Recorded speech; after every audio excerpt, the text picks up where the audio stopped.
Hey everybody, it's Andrew and welcome back to Salting the Earth. Right then, last we left off, well, we were headed to the kitchen, but on the way there we were intercepted by a member of security. Don't know if she's the head of security or just part of the security branch or office, whatever. Anyway, yeah, got hauled off for some I think biometrics for basic clearance, all that, or logging, or I don't fucking know. Why am I talking when the game will probably explain better than I could, or maybe it has. I don't fucking remember. Sometimes little details slip away from me. And then others, the sometimes seemingly completely random ones, will stick around for God knows how long. Before I know it, Azar leads me by the nose to the front desk to collect several samples of my fingerprints and voices. She also takes an unflattering photo of my face. This is from the DMV.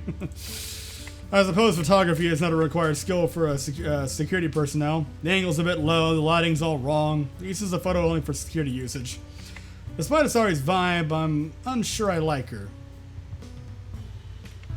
At last, I get to change into my work outfit. With the help from a random woman in the room, I braid my hair. I also slip on protective shoes to the kitchen. I'm never fully comfortable walking in these, even if the tips are spacious enough for my toes. Meanwhile, Query is finished changing and is waiting by the door. There's the uniform. Nice. Alright. Her kitchen staff uniform is complemented with a red scarf. She looks professional. Very, yeah.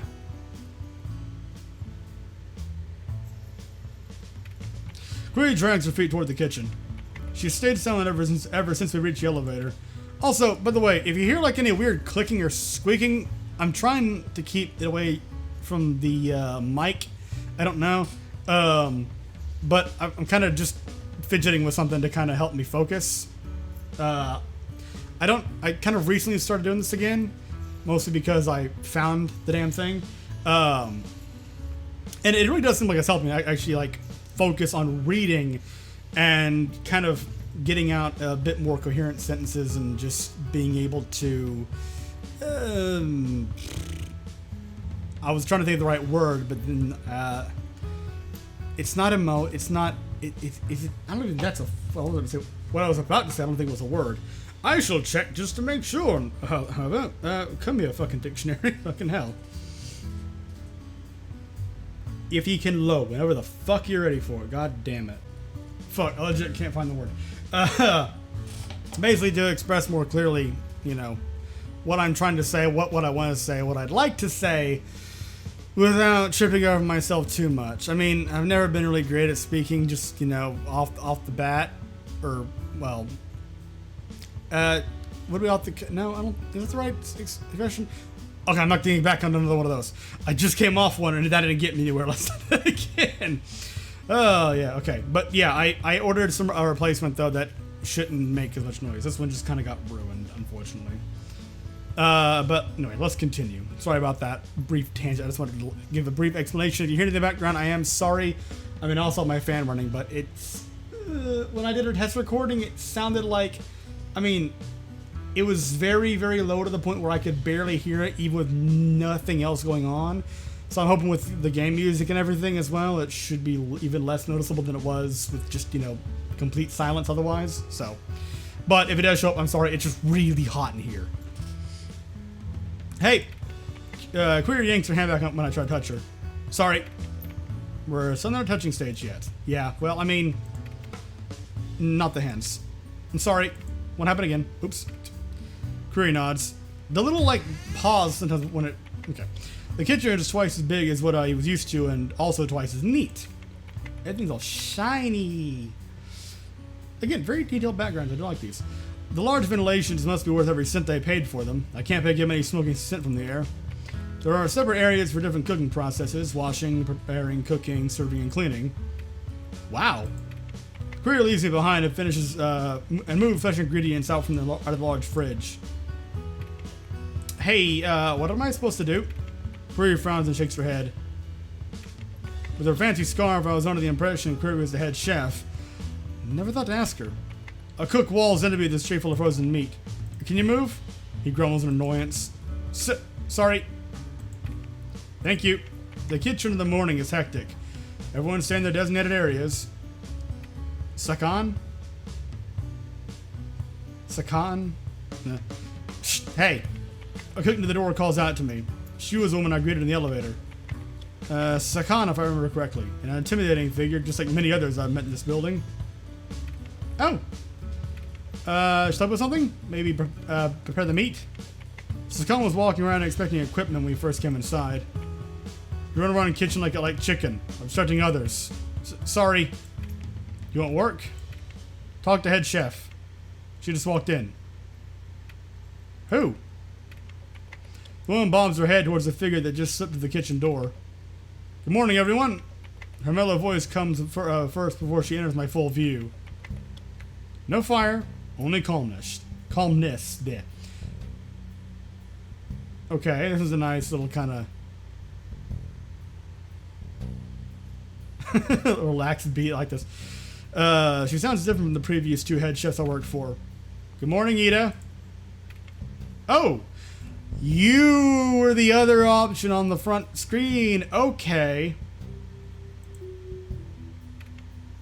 Ada? I don't... Oh, the Ada. Good morning. The query gives her an acknowledging nod and then returns to her assigned task. Let's give it our all again today. Her voice does poorly at painting the right image of its speaker. Whereas her voice carries a soothing warmth, her eyes are devoid of any spark of life. And red as the fires of hell. Oh, okay, well, I think so. Her glasses do kind of like, maybe kind of like softening them a little. I don't know. Whereas her words are encouraging and benign, her smile is impishly wicked. Chef, the rookie's here. The one that relieves Denba. One stab points me out to my new boss. I do realize that, dear. Right. Oops. Of course. The staff meekly nods and smiles to herself like a child trying to earn approval from her mother. Ada studies me while speaking to the tall cook. Her unwavering focus is making me unable to look away. She certainly stands out, no? A dainty nymph in an Oregon kitchen. Ada puts heavy connotations in her sentence. Is she establishing her territory? But dainty is a compliment, isn't it? I mean... Could be. Could also very easily and has very easily been used as a derogatory term. She waves the cook away. Go back to work. I'll attend to her. Yes, chef. I look at query for guidance, but she's too busy with the task. I'm Etta, the head chef of this kitchen. I hope I can make your limited time here memorable, my dear. Blech. Etta spreads her fingers toward me in a welcoming gesture.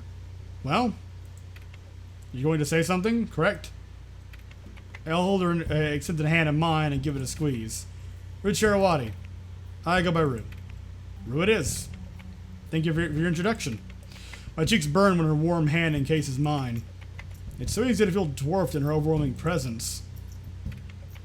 Everything here feels foreign, from the way to the door to the people. So, what do I do? Come. We gather around Etta as she prepares a dish. Corey walks up to her with a few plates of ingredients. She passes the raw ingredients before Etta needs to use it. It's as if we're watching an artwork being painted. Etta and Query are a body and its shadow, with Query following her movements effortlessly. I stand at the kitchen staff crowding behind me. She trades her usual empty glance for passionate eyes. I like the way her shirt bulges with her back muscles. Etta adds a generous amount of meat in the pan. Seeing the chicken meat getting tossed evenly in the pan makes me starving. She uses the corn flour mixture to thicken the sauce. The noodles and the soy sauce base come together in a delicious combination. I want this flavor in every dish that comes out today. Everyone takes a turn to have a taste. They come away chuckling with satisfaction. You'll have some, will you not? While the others had a mouthful, Etta hands me a small plate. A whole plate? Etta smiles, then nudges the dish towards me until I grab onto it. Etta must have heard my silent wish to devour the entire wok of food, or she has caught my wanting eyes and salivating mouth. Thanks. Truthfully, I had nothing to eat since yesterday. Eat up then. Okay, so far, seems alright. The texture's on point. Chicken meat is just the right amount of firmness and softness. I am in love with the richness of this thick and sauce. Every strand of noodle is coated evenly. It leaves me feeling satisfied. God, don't talk about food. I mean, I didn't eat that long ago, but I'm always starting to feel hungry just listen to this. Fuck. I sprinkle red pepper powder on my meal and finish my noodles off. But a little bland. You said something? Although the taste of the ingredients is brought forth, the flavor leaves plain to be desired. Do the organs like it? It's nice. I'll be on the line, right? No, we'll prepare the produce and help out with serving the food. Okay. Then is it until I get used to the kitchen? Etta pauses. I cannot promise that. It is true you're here to fill a position in the kitchen left open by the previous sous chef, but it was always Query who'd be promoted. Is that not right? Query? That pause. Etta turns to Query, who's supervising the preparation station. Query shyly nods.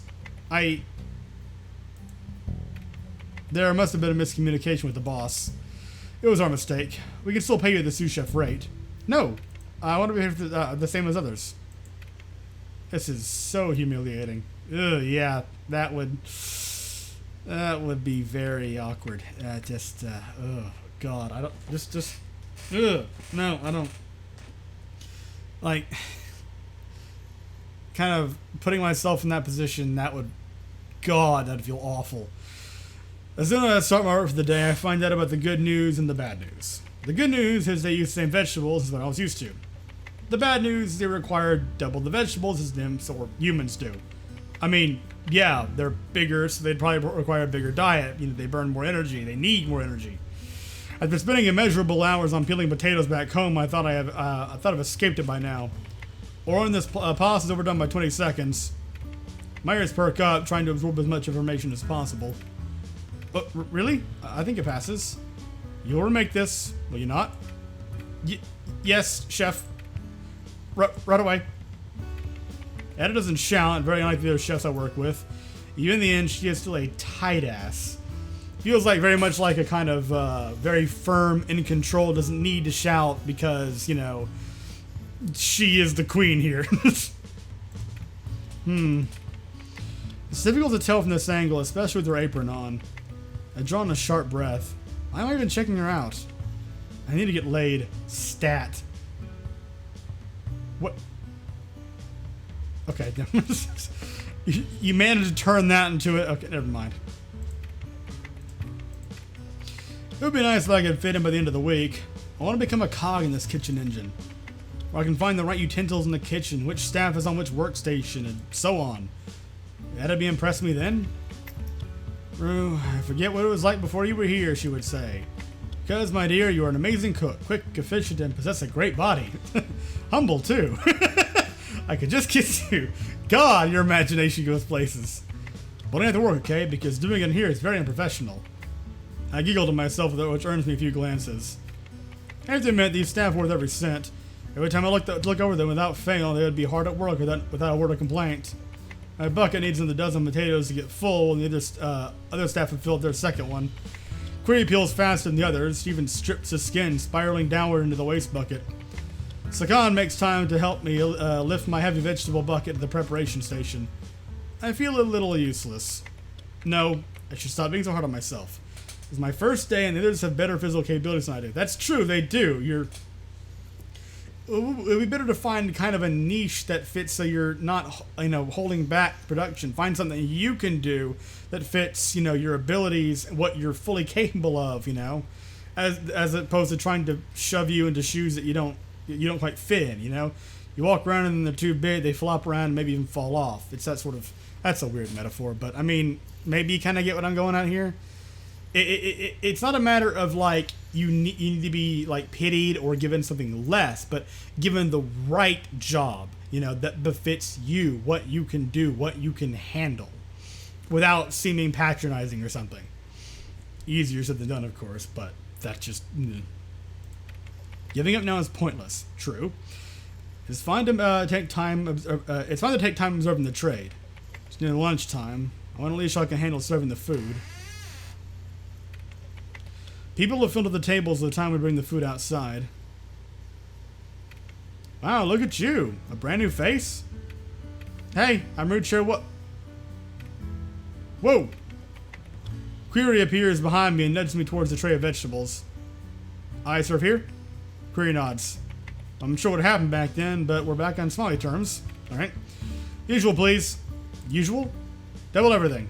Oh, okay. I can do that for you. These folks really can't eat. Query stops my scooping hand in its tracks. No tomato. Right. I fill this order as fast as I can. The queue's getting full. There are 2 lines of people waiting for their lunch. 1/2 what I had yesterday. What? Come on, this is getting unfair. Yeah, this is kind of bullshit. Yeah, it's like if people are expected to, are used to someone knowing their regular order and everything, a new face probably isn't gonna know the new orders.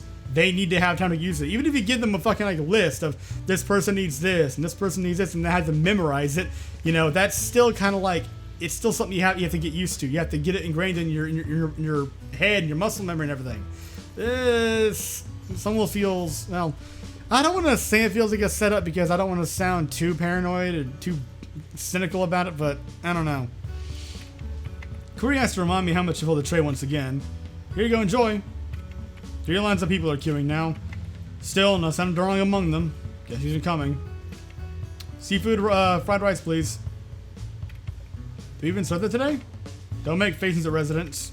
Sorry. Some people ordered meals in advance. Zakan explains to me as their hands continue to move. It's our first day. Oh, everyone, please spill out orders. I feel like I've been put on the spot. Here you go. Thank you. Every other person to be stuck in my area and hold up the queue. Ugh. Keep hands moving. Sure.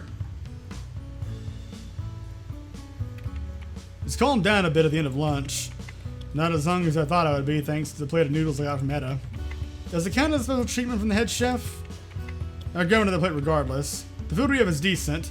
This community must make a killing to be able to afford all this. Killing in a literal sense, I figure. It has been years since the big war, but occasionally there would be news of several groups of rebels raising hell in some remote areas. More people would rely on the Sentinels' responses rather than the military's. I wonder if sometimes the things would be different if they had consolidated their forces. And I said to him, you actually teach class? All this time I thought class was a metaphor for your cult. Seriously? I try to sound interested between bites. You should see him. Surely not teacher type. Remember that time we went to camp?